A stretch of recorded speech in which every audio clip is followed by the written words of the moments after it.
Welcome to the Pod of Inquiry, pushing the envelope for human understanding and optimization, the podcast for podiatrists. The Pod of Inquiry is designed to empower you with knowledge. What happens from there is up to you. Your host, Dr. Stephen Barrett, has designed this show to take you down some very deep rabbit holes, hopefully bringing you back out again, relatively unscathed, but cerebrally whipped, enabling a better understanding of all things worthy of inquiry. If you have more questions after the show, then that is good. The new discovery today many times was the new discovery 50 years ago, only to be suppressed or plainly ignored. Medicine and surgery can sometimes take a long while to get their paradigm shifted. We hope to have a lot of fun on this show and maybe destroy some ridiculous dogma along the journey. Thanks for joining the show today. Let's start spelunking.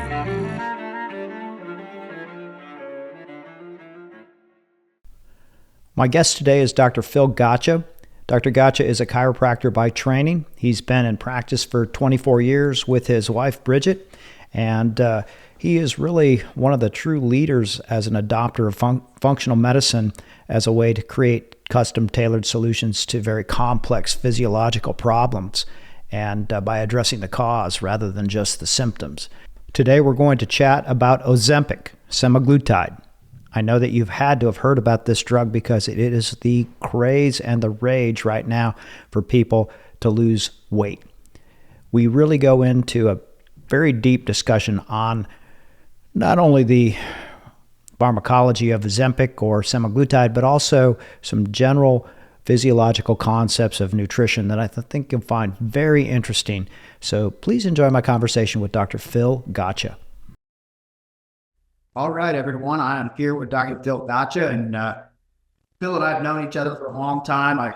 I'd really love hanging out with him, and we're going to talk about a topic today that I think is really the hot topic, and that is about Semaglutide, Ozempic, some other names for it. Wegovy, but also these different marketing names, etc. But before we start that, Phil, you want to tell everybody kind of your story and how you got to where you are today with your practice and those types of things? I think the audience really like that. Yeah, it's an unusual path. My background originally started in working for a French and German pharmaceutical company, and was in the development side of it. And through some injuries, sports related, I had a doctor kind of come to me and start talking to me about root cause of injuries, root cause of health problems. And that led me towards chiropractic, and a very specific kind. And so I kept my laboratory background, but then I really loved the physical side of, like, can I do something to improve somebody's health? And through the nervous system was a great way. You and I have worked in that area together. In any event, that concept that your body was designed to heal itself, the body was designed to be healthy, and it works. Sometimes when we give it the wrong input, and it's always trying to do the best it can with whatever we give it. Well, it just led to a career of 25 years now of looking at the human frame and saying, okay, what's at the root cause of why this person's body isn't working from a physical perspective, from a musculoskeletal perspective, from a biochemical perspective. And so our practice has evolved into a pretty big functional medicine practice. And with that, this particular topic, I had a doctor who's a patient who said, hey, my dad is morbidly obese, and he's got multiple complications with it. The guy's in trouble. I want to go on Ozempic. And he said, there are no blood tests required for it. And he said, but being your patient as long as I have, he said, I want you to go and do your analysis of my dad. What do you think we need to look into? What ways can I make sure that we're putting him in the best position to succeed? And that led me down a path of, okay, I got to become somewhat of not an expert, but a formidable knowledge base on what semaglutides are. Right. And so from that challenge, from that doctor and a patient who I love, it became something that got really interesting and has gained quite a lot of attention. So what do you think has caused this? It's just like a groundswell of interest and talk about Ozempic. it's almost like it just had this meteoric rise. Do you think it's because it's that magic bullet? Yeah, what do you think? Yeah. We like easy stuff, man. We like easy stuff. Plus it works. Yeah. Holy cow, it works. Are there side effects? Yeah, we're going to talk about that. Yeah. Are the side effects, the baggage that comes with this medication, is it that big of a deal? To most people, no. For a lot of folks, it's so beneficial that it's worth having in your life. The problem becomes in the rare instance that the side effects are too aggressive, number one. Number two, the problems become, what about when you get off of it? There's a big epidemic of problems that happen, the regain of weight. There's this thing called the gap effect that we're going to go into pretty heavily today. Okay. It's this idea that for every 20 to 30 calories, well, let me put it this way. For every 2.2 pounds you lose, your body has to create a certain calorie deficit. Well, your brain looks at fat and it says, wait a second, that fat is precious. That's my body's Fort Knox. Fat is my ability to survive against future austerity, starvation. So you take that fat away, and this gap effect is your brain. It turns on a mechanism where it says, I not only want you to gain that weight we lost back, but I want more, this rebound effect. So we had to put in place for people that we work with, for some people who don't want the drug, is there a way to help them get benefits without it? For the people that hit a plateau, either on the drug or not, can we get them through a plateau naturally?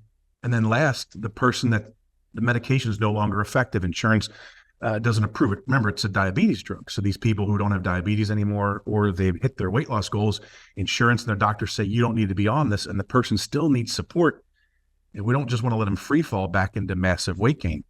We're going to talk about how quickly people gain weight back and in what time frame. So is this med awesome? Why do people want it? Because it works. Like, it really works. But this idea of keeping people on it long term, yikes, it's got some problems, it's got some baggage. Well, let me interrupt you, because I think we've got a lot of things to cover on this today. But let's talk about physiologically, and I don't know this, and that's why I'm asking you, we talk about brown fat versus regular adipose, and brown fats being, something that is kind of treasured because it's just, from a metabolic standpoint, average things to a little bit more optimally, I guess, is a way to put it.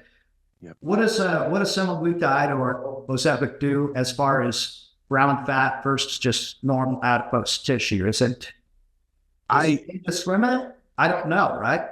No, I think the body's going to discriminate. I mean, so it'll protect the brown fat or not?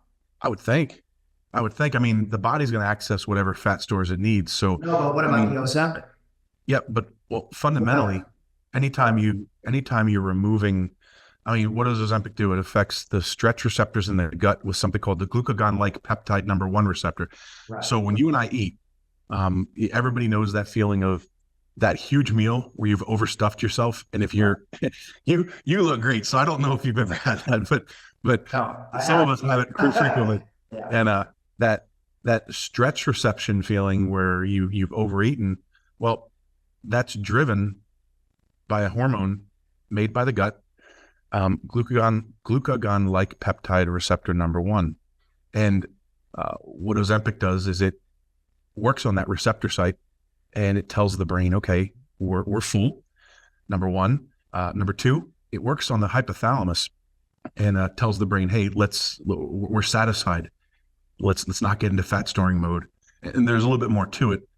So then what happens is the body still has its needs. Your muscles and your organs and your brain and all your physiology has needs. But now you don't have this hunger. And we're going to talk about why some people have more hunger and what are the mechanisms of it that make people overeat or that make people hold weight. But you get this concept where the brain isn't wanting food. Your body's telling you, I don't need food. Well, it's got to draw those resources from somewhere. I would think the body would preferentially go to adipose first. And nowhere in the research, because I thought about, does it go to brown fat? Brown fat's more of a protective. I think regular adipose is where the issues are going to come. And most of the research, when we talk about Ozempic, when we talk about semaglutides and losing body fat, a lot of the research we're going to talk about, like, you want to make sure you're detoxing. Well, why? Well, when you're losing fat is a storage place for toxins. Not necessarily.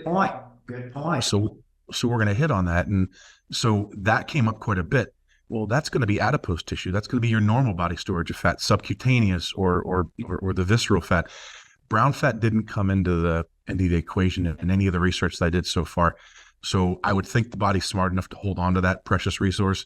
But I couldn't say one way or the other definitively, but I would think it goes after adipose. And then if you dip so far into adipose reserves, it'll probably hit brown fat after that. So again, your doctor, if he has you on this, she has you on this drug, they're probably going to pull you off long before you get to that point. And we'll talk about some of the parameters of when docs start pulling people off and when it's time to be done with it.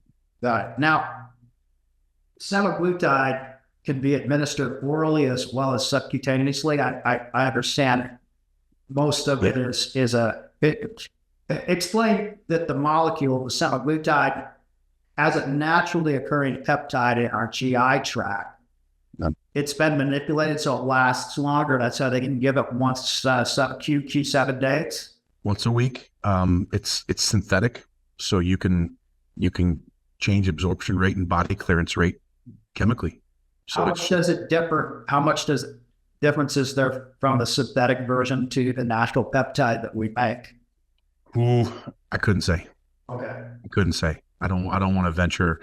Yeah, I don't want to venture a guess on that one. You know why I'm asking you that? Because anytime we take a natural molecule or a natural peptide and then manipulate it, it can have different effects, aside from just increase in dosage effects. So I was wondering about that.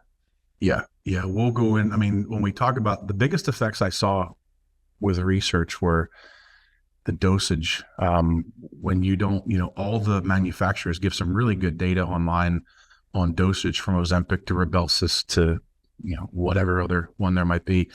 They talk about going low and slow because of the effect on physiology. Also, how fast a human being clears it.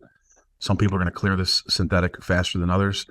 But also these synthetics have side effects that we got to be real careful of. So the going low and slow is more protective for the patient. So you don't have some of the side effects that we'll cover here shortly, because there's some rough ones, nothing too awful, but there's some things you got to watch out for. So just before you get into your presentation, just a summary of the physiology of this drug, as I understand it, is one, it works on the GLP-1 agonist in the gut, and that's going to cause a little bit of gastroparesis. So it just shuts the motility of the drug, it shuts the motility of the gut down. Yep. So you can't, have a lot of motility. You're not going to digest things as quickly. It's going to slow the progression of food through. Yep. Yep. And then we have the thalamic effect of maybe some hunger suppression, those types of things. There is a component, I believe, where it stimulates the pancreas to upregulate production of insulin. Yep. Which may be a good or bad thing, right? I mean, we know hyperinsulinemic states, that's not such a good thing. But, you have to put this all into perspective. Is there any other mechanisms of action that they're thinking about with this drug? Those are the main ones. The GI effect's number one. The hypothalamic effect's number two, and the insulin effect is the third. As we go through, if as it goes through, if more come up, I'll sort of bring them up as we go through. But those are the main ones. We're going to talk about ghrelin, but again, that's the thalamic effect, the hormone ghrelin and satiety, and the body's urge to crave and to store fat versus not. So again, that's part of the thalamic effect. We'll dip into some of those things in just a minute here. Well, what about, if you made a great comment about, if you feel like stretched out after that big meal, that in and of itself is a pretty much appetite suppressant. You just don't want to put any more food in there. So what do you think's the main physiological effect? Is it the fact that if we just shut this gut down and make it feel full all the time? Is that kind of what, and all the CNS effects are from that? Yeah, when I was looking at how this works, I was like, surely there's got to be some like magical transformer magician Merlin effect here. And it's simply like, it's really that basic. It seems like affect the GLP-1 receptor. Tells the brain we've had enough, we're full. It works on those stretch receptors. The central nervous system picks up on that and says, hey, we're good. Also, let's manage fuel consumption better through insulin. Also, let's not crave more. Also, let's move things through slowly. And again, 85 to 93% of people who take this are going to have a GI effect. Well, no kidding. Yeah, that's what you're slowing movement down through the gut. Well, speaking of GI effects, is there anything you come across? I'm maybe jumping ahead. So if I'm jumping ahead, just tell me, hey, I'll get to that. What about gut microbiome changes? Because my gosh, yeah. I would think that would be off the charts with this. Yeah, well, again, the gut microbiome, the critters in your gut, roughly 1 trillion of them. There's 30 to 50,000 different species of bacteria in a given person. Heck, there's up to 9,000 species of parasites in an average individual.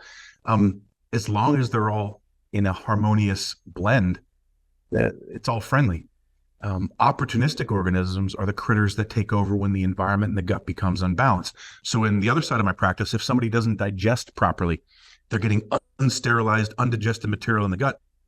Well, that throws the environment in the gut off, and the bacteria begin to react in negative ways, and harmful bacteria, harmful pathogens rise to the surface, and they take control. Well, in this, the bacteria in the gut, motility through the gut is roughly 18 hours in an average individual.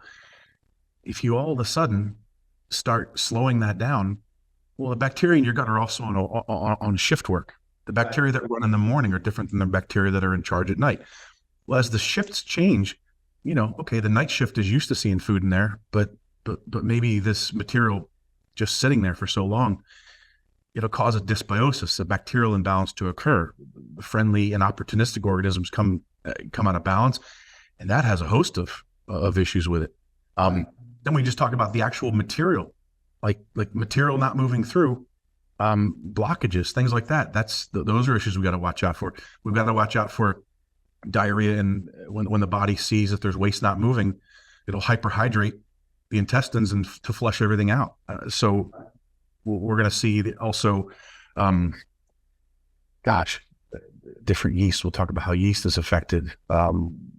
Yeast that might be overgrowing in the body could be affected by this. So there's some good issues to worry about. Or just think about this. I mean, as gross as this might be, when food sits there, I mean, if this drug works real well on you, or you take such a high dose, and the gastroparesis, the holding of movement from hooter to tooter through the gut slows down, right? We get people who get nauseated. Why? Because the stuff ain't moving. There get people start to vomit. Why? Because your body's saying this should be moving along, and it ain't. So guess what? It's coming up. Right. Boy, that seems like a manipulation of physiology that I'm not pleased with. Again, for a person who could lose 50 pounds, thank God, what a blessing. But yeah, sometimes you're robbing Peter to pay Paul. Yeah. And you might get a physiological effect. It's real desirable. At the same time, you got to get a couple that are undesirable, right? Yeah. So we get the, I love them. They're my juicy soccer moms. They're lovely. They're lovely the way they are, but they fight this battle of never being thin enough, good enough. For those people, the baggage of this med, I mean, it flat out works, but the baggage, is it worth it? Or for the doctor who contacted me, whose dad's, morbidly obese, so we're talking 100 plus pounds overweight, he dropped 60 pounds. Man, I kind of don't care what side effects he deals with. To get that weight off is restorative. The benefits are far outweighing the side effects of the risks. Yeah, by a long shot. And it's beautiful in one case. In another case, it's ill-advised. And that's why, when we talk on this, none of this is going to be advice that we're given. All this is just data and research. And you got to take each case one by one. It's why I do what I do. I hate cookie cutter medicine. I hate cookie cutter looking at a person and just stamping out same, one case after the next. Everybody's an individual. And as we go, all this information should be seen that way. Right. You got to take it one by one with your healthcare provider. But these are good data points to just consider. And they're all the things with this patient who I love so dearly and all the other ones who've brought this up now in the past several months. I just looked at this data and I'm going to share it with you and the audience, and hopefully they could benefit like my folks did. So some of the folks saw the data and said, I'm going to go a different route. Some of the folks saw the data and said, beautiful, wonderful, worth the risk, worth the baggage, and it's worked out beautifully. So just kind of teach them, show them what we know, let people figure it out for themselves. Well, and I think, if the more a patient is educated, the more they're empowered actually to co-opt in their outcomes. And if they understand what the drug is doing and maybe what you need to do while you're doing this pharmacological modality to optimize it, you're going to get that outcome and probably less side effects too. So let's see what you have. I'm excited to see this presentation. Good. All these folks want is somebody to talk plain English to them. Right. That's all they want. Just give me something I can understand and grab onto, and don't talk above me. Just get with me, help me to understand, like anticipate my questions.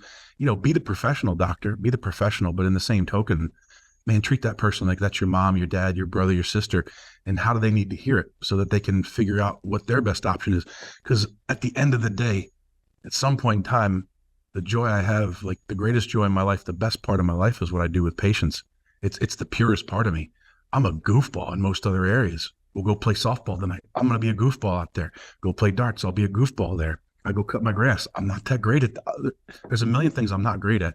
This one area, it's one of the more pure areas, and it comes through what you were to my daughter when you helped. For the audiences that doesn't know, you were one of the doctors who kept my daughter walking after a nerve issue. And the bottom line is you just loved on us. You treated us with love. You treated us with care and spoke to us in a way while we were scared and nervous and unsure. You gave us data in a way that we could receive it and make a great decision with it. That's all I care about. That's all I care about, these people. And that to me is pure. That's beautiful. Well, I found in my clinical experience that people are really, generally speaking, they're really very smart folks. And if you can, if you can translate the medical language to a form of English that they understand, they get it. They're not going to know necessarily what a GLP-1 agonist is, but you can tell them, hey, this drug's going to slow down your gut, so you're going to feel fuller. Everybody understand that, so you better believe it. But I think that's part of the doctoring process is taking that extra time to make sure that patient understands. Because usually what we're seeing, give them so much information that they're overwhelmed anyhow. It's hard to continue. That's a huge problem that I suffer with that. But what people are left with is what I was left with you. Remember the day we were up, you were doing performance surgery on my kid, and you came out to talk to us. All I was left with in that moment of being a puddle of nerves and fear, all I was left with was a feeling of this guy's got it under control, a feeling of love. And then, and the words you said eventually resonated and sunk into this big old brain. But initially, I just needed to know somebody cared. I just needed to know, I could, somebody was in my corner. And man, I love that feeling. That's the purest thing I know of. And that's why I love doing what we do. I love the interactions we've had with you and what we're about to do with this podcast. So that's kind of cool. So I'm excited. And I'm grateful for the opportunity, my man. Oh yeah. So, I thought it was going to take, I'd have to come down and, hog tie you to get you on the show, but I'm so happy. But man, I appreciate it. Hey, ready? We're going to do a little screen share. That good? Yeah, let's try it. Hopefully the technology gods will be with us. And now a message from our sponsor. Well, folks, if you're over 40 and you're not using a supplement to augment nitric oxide production, you should really rethink that. This molecule is absolutely imperative to health, not to mention the cardio protection. Nitric oxide is a physiological molecule that does so many things for your health. I never miss a day of nitric oxide supplementation. That's how important it is. Long overdue, there is now a nitric oxide replenishment formula without the fear of oxalates. Approved Medical Solutions does not use beets, spinach, or arginine. Approved Medical Solutions is proud to offer our audience their oxalate-free nitric oxide formula. If you are not a healthcare provider, you can still get started by going to approvedmedicalsolutions.com and use the code SBarrett at checkout, and you will receive a 10% medical discount savings. For licensed practitioners, just go to approvedmedicalsolutions.com and register. They have unique bundles for all of the full-fledged spelunkers of the Pod of Inquiry. Use Pod of Inquiry at checkout after registration, and I am certain you will be pleased not only for yourself, but for all of your patients. Here's a little secret. If you order their testing strips and test every patient for a few clinic days, you will see that nearly every one of them will be deficient. When they see this result, they will want you to start them on it immediately. Now, thanks to Approved Medical Solutions, you can give them the best care without the worry of oxalates. Thanks for watching. You can start today. All right. So we got this first slide, bullet points, what we're gonna discuss. What causes weight gain? What are the consequences of obesity? How does semaglutide work for weight loss? What are the side effects? What's the baggage? What helps with long-term weight loss? So the people that don't want semaglutide or drugs or any synthetics, or the people that have used them, but it's time to come off, what do you do to transition off so you don't have side effects, so you don't have that big weight gain rebound?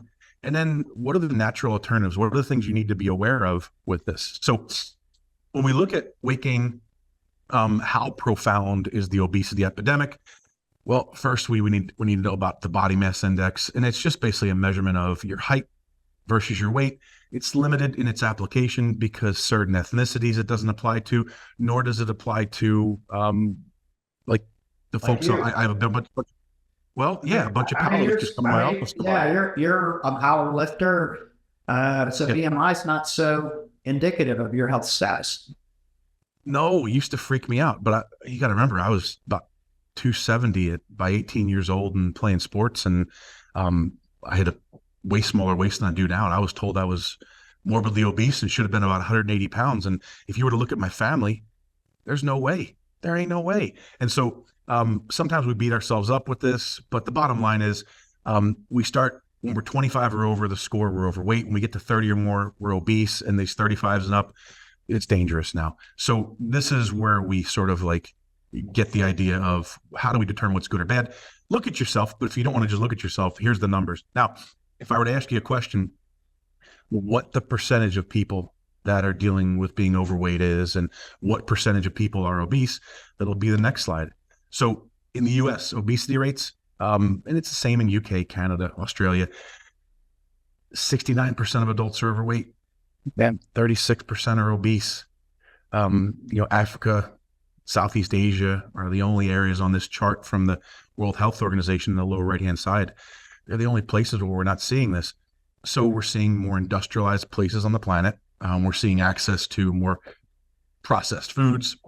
And the tough thing about this is we're going to go into some of the causes. Why do people hold weight? Why are they obese? And I want everybody who's viewing to not feel singled out. As a guy who, no matter how hard I work, I would love to know what it's like to walk around in your body.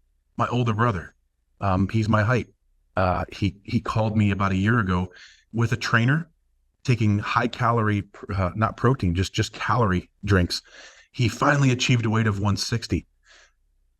Dr. Barrett, I was 160 by I think 12, 11, right?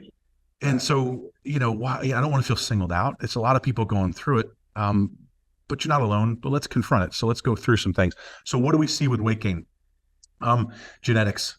If you came from my area of the world, where my great-grandparents came from, being starved in the country they came from, coming to America, they got moved into the coal mines. My grandfather on one meal a day was still a 6'5", 260-pound man.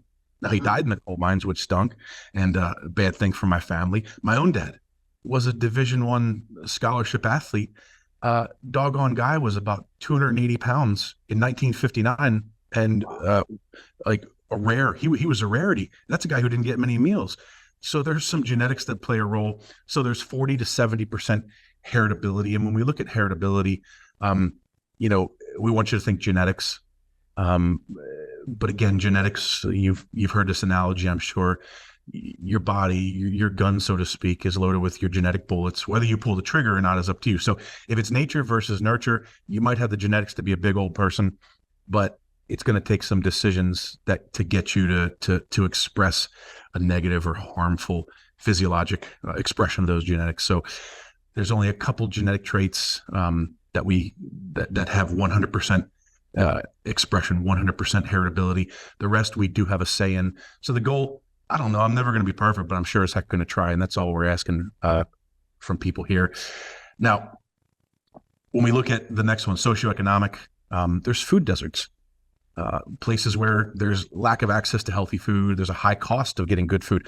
There's gas stations I go in when I travel to see parents. I'll go to gas stations, and it's more expensive to get fresh fruit than it is to get, 3 roller dogs that have been sitting there for, I don't know, the last 8 hours. Yeah. So that's an issue. The convenience store food, it's the high cost of good food. Highly processed food is cheap. Well, the more processed food we put in our bodies, the more problems we're going to have. It does not agree with physiology. The next one, lack of exercise, lack of movement. Some places people don't have access to safety, places where they can feel safe getting exercise or to go to a gym or whatever it might be. They're just not getting access. And then we look at, poor diet in terms of like just choices. Again, we're touching back on processed foods. We're touching back on the things people like. Food right now is so hyper palatable, calorie rich, that you would rather have a bag of Doritos over a salad. And on the salad, you get full. And the bag of Doritos, it's almost like a never ending. You just keep having them. So industrialized food, loaded with calories, processed, it really hit us heavy in the 70s. And it's no slight coincidence that obesity has gone up 3 times since the 70s. So that's an important thing. Next one, lack of exercise, lack of movement. We live in a driving culture, not a walking culture. And so we're looking at whether people just don't have the time to exercise because of the work-life balance we don't have anymore, or there's no motivation. I see so many people, they're just locked in the inability to get moving, and it becomes self-fulfilling. They keep on going, no movement, and therefore the weight packs on. Next, we look at depression. In the human brain, dopamine's associated with reward. Well, all these hyperpalatable foods stimulate the reward centers. Then we look at serotonin. Serotonin, are you getting noise in the background? No, I'm okay. Okay, thank you. Yeah, we're all right. We live out in the woods, and I have a couple of hunting dogs out there that are we get coyotes that come through, and if a siren goes through, the coyotes howl and my dogs howl. So it's kind of crazy over here right now. Thank goodness you're not picking it up. So we talked about dopamine. Good. Dopamine is your reward center. Food stimulate that. Then there's serotonin. When serotonin's low, you're going to overeat. Why? Serotonin, the chemical your brain makes to feel happy. Well, when you're low on it, you get grumpy. When you're really low on it, you get depressed, and the body sees that low serotonin as some sort of threat to survival. So what the body does under threats to survival, it puts up your antenna. You get more aggressive. You try to get away from danger, but also you usually start packing in calories. Body fat is survival in the future. Low serotonin says, I need to survive in the future. Next, relationship with food. So it's cultural, mental, there's stress, there's cravings, there's different impulses. If you come from where I come from, Ukrainian, Hungarian, Polish type background, the foods that those people, the immigrants, had access to were very cheap, very, very fat rich, and they learned how to cook really good tasting food with very little resources. And it's the same for many, many other cultures. And so as we grow and learn, hey, I don't need to be eating meat and carbs and oils and sugars packed one on top of the other and highly processed. You shouldn't, but grandma gave it to me and mom gave it to me, and it comforts me and I love it and I don't want to depart from it. So that's a big one. Right. Hormone issues are, well, also with relationship to food. We talk about cravings and impulses. You get people, I don't want to miss this, whether it's eating disorders, whether it's people who binge eat, those people out there who are like me, where serotonin by the end of the day is low, and you get that big urge to night eat. Then there's folks who deal, unfortunately, with bulimia, those type of cravings and impulses. That is a crazy relationship to food that really throws people off. Hormone issues. So whether you're a person with a hypo, low functioning thyroid, or you're a person who's got Cushing's, when we look at the obese population, 10% of them, 9 to 10% is the research, actually have Cushing's. So it's an issue that could be and should be controlled with an endocrinologist. So it ain't your fault at all. It's not that you're a bad person and doing wrong. You just have a breakdown. Or what about people with hormone issues? We talk about a woman on birth control. Those hormone issues with estrogen can affect weight. What about the man who's getting the man boobs. He's aromatizing testosterone converting to estrogen. That person's going to have an issue. What about the woman who's perimenopausal? There's all these what ifs. Well, hormones play a big role. Then there's drug side effects. So different medications that are used to control weight, or different medications, like, for instance, antidepressants, birth control, antipsychotics, anticonvulsants, steroids. There's the list there. All these things, all these medications increase weight gain. With that in writing there, you better consult with your doctors. You don't just listen to something like this and jump off of it, but pay attention. There's a medication link to why some people hold on to weight. Make sense? We good? Absolutely. And I think, Phil, the important thing for the non-physician audience to understand is that all of these things are interrelated. They're not, I mean, if you have depression and you have a hormonal issue, they're inextricably woven together, and you can't just treat one without affecting the other side. Now, there's a lot of interrelationship play going on. Yeah. And then you go to the consequences. They're pretty clear. Yeah. Cardiometabolic risk. So that's stroke, that's heart attack, risk to the liver, risk to the gallbladder, type 2 diabetes, risk of depression, sleep apnea, gastroesophageal reflux disease, GERD, infertility issues. We've got joint breakdown, inflammation throughout the body. When we're holding weight that we shouldn't be holding, it really has a tremendous impact, and something that we really want to make sure we're doing our best to deal with. So then enter semaglutides. They work. They work. It was a medication designed originally for diabetes, found to be very useful for weight loss, approved for weight loss. But there's the words that we were talking about earlier, glucagon-like peptide number 1.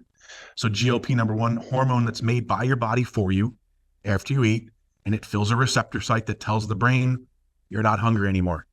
Well, semaglutide is a chemically altered synthetic version, and it takes the parking spot for that GLP-1 receptor. And what it will do is have all the effects of telling the brain you're not hungry, improving blood sugar balance, and slowing movement of food through the gut so that you don't have this urge to keep on eating. And so with that being the case, the body begins to dip into its reserves and you lose weight. And it is really, really effective. When we look further, here's what you were asking about before. So what are the main mechanisms? Well, here they are. So it slows down the food leaving the stomach, so you feel full, and you feel full longer. It's in the brain, the thalamic region of the brain, to tell the brain to decrease hunger, decrease cravings, and it will increase your insulin secretion after food intake. And insulin, for the uninitiated, is sort of a taxi cab, a hormone that tells the nutrients, the energy that you've consumed, that you call food, it tells it what to do, tells it where to go. Again, like Dr. Barrett mentioned earlier, when you have too much of it, it can cause some issues. Insulin resistance is a big problem in our country right now. Hey, Phil, let me ask you this, because I think your excellent presentation here brought this question to my mind. Yeah. Is anybody really looking at what serum fasting insulin is doing through the progression of the treatment or the therapy with semaglutide? Man, love it. So the doctor who originally got me to look at this for their father, they said, semaglutides don't require lab testing, but which ones would you take? I said, well, let me see some fasting tests. Let me see what's happening with insulin. Let me see what's happening with blood sugar, the A1C. And so before I would have somebody who I love on this, I'd want a blood test to check. I'm going to go through what I would actually ask to be tested. But then I would also, for people who are diabetic, they've got to have that blood sugar, the A1C and the insulin monitored throughout, because as this drug works, the body's going to need, the doctor's going to need to change medication and really guide that patient so that they don't have a really, really harmful effect of hypoglycemia. Hypoglycemic episode could be devastating. Here's one thing that depresses me when I see a lot of patients that are diabetic and they're being managed. No one's looking at anything but maybe their fasting glucose and their A1C. And they're not taking the time to actually get a serum fasting insulin, which is a very inexpensive test and can be done very easily with the same blood draw. But a lot of times these people will come in and their A1C has come down nicely. but then they have a 30 for serum fasting insulin, which is off the charts. And so you have to kind of look at these things to figure out, well, is there some balance here? Because we know, a hyperinsulinemic state is not optimal for peripheral nerves. We know that, and it's not optimal for cardiovascular. And so, again, that's one of those things that I would love to see monitored. If I was taking the drug, that's what I would be looking at. Yeah. Are you managing numbers on a lab or certain numbers you want to look at, or are you managing a human being for their best benefit? Right. That's what I hear when I hear that from you. And when you look, I want to drop back real quick. When we looked at the semaglutides, there's about 5 other medications that have been approved, prescription meds that have been approved for weight loss. Some people will recall phentermine. That's appetite suppressant. Some people are going to think about, there's one called bupropion. It's an antidepressant, affects weight loss. Naltrexone, appetite suppressant, and it's an insulin sensitizer, brings blood sugar down. And there's something called orlistat, lipase inhibitor, so stops body fat absorption. Liraglutide, this is semaglutide's sort of ugly cousin. It's the same. It's a GLP-1 agonist like semaglutide is, but semaglutide works better and it's cheaper. So liraglutide got totally passed off, which being a guy that worked in pharmaceuticals for a period of time, the company that did liraglutide work is like kicking themselves because they didn't jump on semaglutide fast enough. But yeah, liraglutide works, but not as well as semaglutide and not as effective as far as costs. So, part of the deal. And again, when we look at the results of semaglutide, you can't really mess with it. Again, how long is the person on the drug? How much weight do they need to lose? And how much weight can be lost in a healthy way? That all matters. And the results vary, but most people lose about 5% of body weight. So we're using a 250-pound person as the example. So on the screen, most people, 5%, expect 12.5 pounds. That's a big change. Everybody wants more. So a third of the people lose about 20% of their body weight. So that's a 250-pound person losing 50 pounds. And when you look at diet and exercise alone, if you were just do diet and exercise, 5 to 10% of body weight loss. So, this is a huge step forward for people. We had, going further, I looked at some research. When you look at these folks, there's about 13% of people who will do this modality, this drug, and they're going to see no change whatsoever. What was that percentage still? 13? Yeah, roughly 13. When you look at 5% of weight loss has occurred. Here's the research. The roughly 5% of weight loss. So the 12.5 pounds lost, that's occurred in about 86 to 88% of people. So we just rounded off. So 13% of people, so 87% of people got help. What about the 13% who took it and didn't? Those people oftentimes still had a bad diet. So you can't outdrug a bad diet in most cases, right? The people who got about 10% of weight loss. So let's use this 250-pound person, 25-pound weight loss. That occurred in about anywhere from 70 to 69.1 to 79% of people. People who got 15% weight loss. That was a 250-pound person losing about 40 pounds. That happened in 50 to 63% of people. And then once again, this 20% weight loss, 50 pounds off of a 250-pound person, that occurred in 32 to 40% of people. So holy cow, this thing works. You can't, those numbers are strong. You can't deny that. Right. So again, if you still have, if you get the weight off, it's going to want to come back on. So what's the underlying cause? You better be looking at that. We're going to get to some of the underlying causes in a second. So when this doctor came to me all those months ago and said, hey, what about my dad? First thing I looked at was the research that said, okay, who is this drug contraindicated for? So we'll look at side effects in a second, but who it's contraindicated for are the people with multiple endocrine neoplasia type 2. So genetic condition where you get endocrine tumors, not for you. What about a person with a family history or personal history of medullary thyroid carcinoma? They're really worried about this. There were rodent studies done, and the GLP-1 receptor in the gut in rodent models was also found in the thyroid gland. And so based on the rodent models, there was this increased incident of the medullary thyroid cancer. So if you fit into that category, it's not for you. Sensitivity to medications, well, that's kind of like a no duh. If you try it and it doesn't, and it makes you feel bad or you react, you shouldn't use it. Then the last one's pregnancy. Although in the drug manuals, it says it's safe for breastfeeding, quote unquote, safe for breastfeeding. Let's start with pregnancy. Shouldn't do it during pregnancy. Why? Because during pregnancy, you need to gain the weight to have the baby. And if during pregnancy you are doing something that slows down digestion, guess what you're going to do? You could miss nutrients for your own body and for the baby. That's number one. Number two, if you're slowing down nutrient absorption, what are you going to have? You're going to have fat loss. And if you have fat loss, what's going to happen? Well, we touched on this earlier. Toxins are locked up in fat. The human body makes fat when you have extra food, but the human body will also make fat if you're in a toxic environment. Certain toxins are fat philic. They like to be stored in fat, and the body will create fat in some people in order to have a reservoir to store toxins. So now you're a mom growing a baby, and all of a sudden you want to drop some body fat, and those toxins are now released into general circulation. That could get to your baby. Not good. Now, that's what made me start looking at this is considered quote unquote safe for breastfeeding. And again, breast milk is highly loaded with fat. Right. And if somebody was taking this, you're going to put a lot of toxins into the system. One thing we found, one doctor looked at their research, they have women who were breastfeeding that wanted to do it while they did what's called a phase 1, phase 2 liver detox. And there's some logic to that. I would just probably hold off. Again, your nutrition for the baby. This drug may stop you from getting enough nutrition in there for the baby as well. Also, the fat-soluble toxins can get to the baby. And again, since breast milk is so rich in fat, don't want to pass anything along. So kind of a good idea to maybe hold off on that.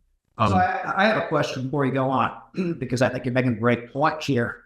I'm seeing if you have these toxins that are sequestered in the adipose tissue, such as heavy metals left to hang on fat, yep. And then we break this fat up with this drug, and now we have this release of toxins.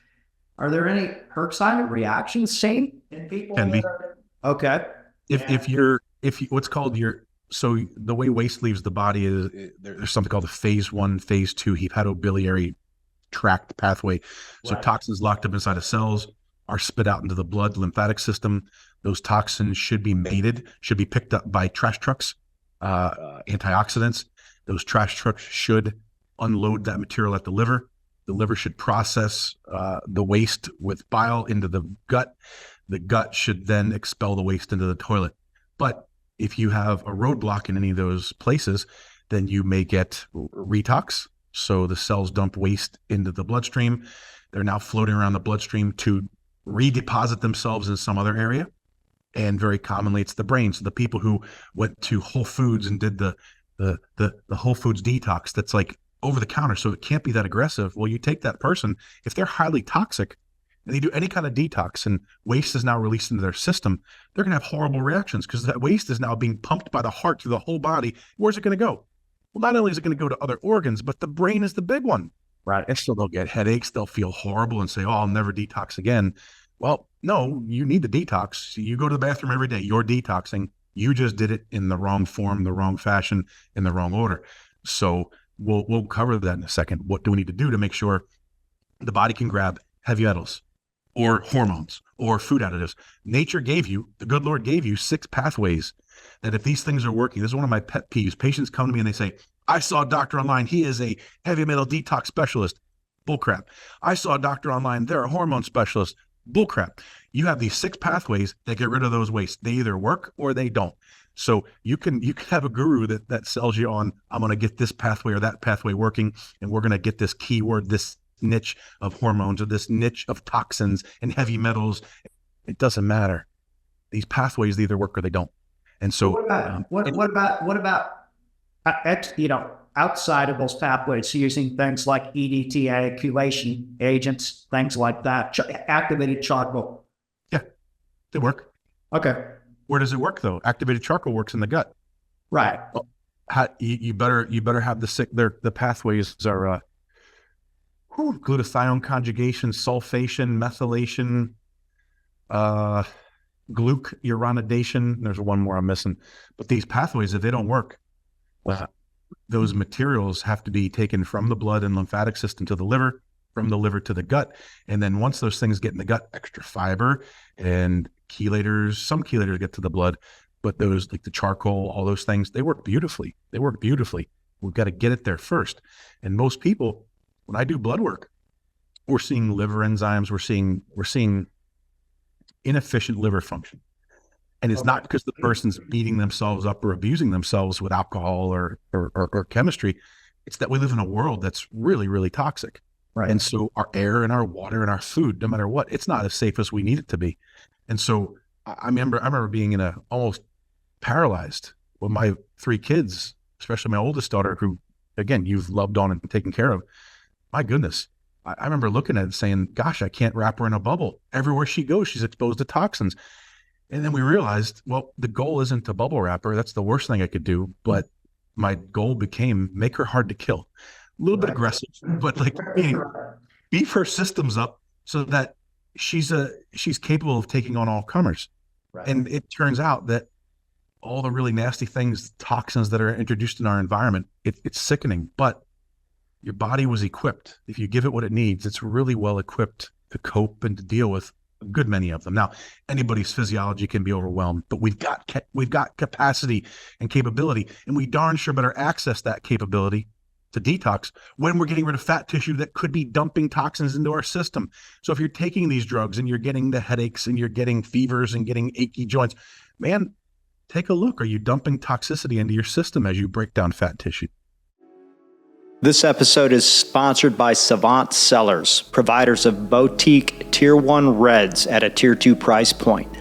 Let's imagine you are spelunking in a cave out in Napa Valley, and you come across some of the juice from Savant Cellars. You may just never want to come out until it's gone. Savant Cellars sources all of their fruit from the really big-name boutique vineyards. That's right, where the elites get their fruit. If we put a vineyard designation on our bottles, we would be contractually forced to sell our wines at 3 to 4 times our current pricing. Yes, full disclosure, I am one of the 3 principals and I'm very proud of our wines. Savant Cellars is the genius of wine. Simply great wines, vintage after vintage, crafted in a Bordeaux style so you can lay them down for years or drink them now. They simply just get better. Use the code SPELUNK15 to get a 15% discount at SavantCellars.com. That is CEVANT Cellars.com. Spelunk15. We hope you all enjoyed today's show and got some truly empowering knowledge out of it. You can always follow up on anything we talked about in the show notes, found at our website, potofinquiry.com. If this incredible and educational conversation has tickled just a little bit of your cortex, please leave us a review and spread the message to your friends and colleagues. Let's keep spelunking. This podcast is designed for informational purposes only and does not constitute any medical or surgical consulting advice or imply a development of any physician-patient relationship. The opinions of guests who are featured on the show are not necessarily the opinions of Dr. Barrett or the production team. This podcast is owned solely by Barrett Medical and Surgical Media, LLC. While the show is highly oriented for physicians and healthcare providers, anyone interested in the improvement of human performance and understanding will find this a welcome goblet to sip from or guzzle. However, no representation or warranties are made in any way whatsoever on this podcast for any products, techniques, or other things discussed. Invited guests are not vetted by the Pod of Inquiry for their qualifications and may have a direct or indirect financial interest in what they present and discuss on the show. The Pod of Inquiry disclaims any responsibility from anything taken from the show and used personally or professionally. It is a responsibility of the listener to perform their own due diligence prior to the implementation of any ideas, products, techniques, or anything talked about on the show.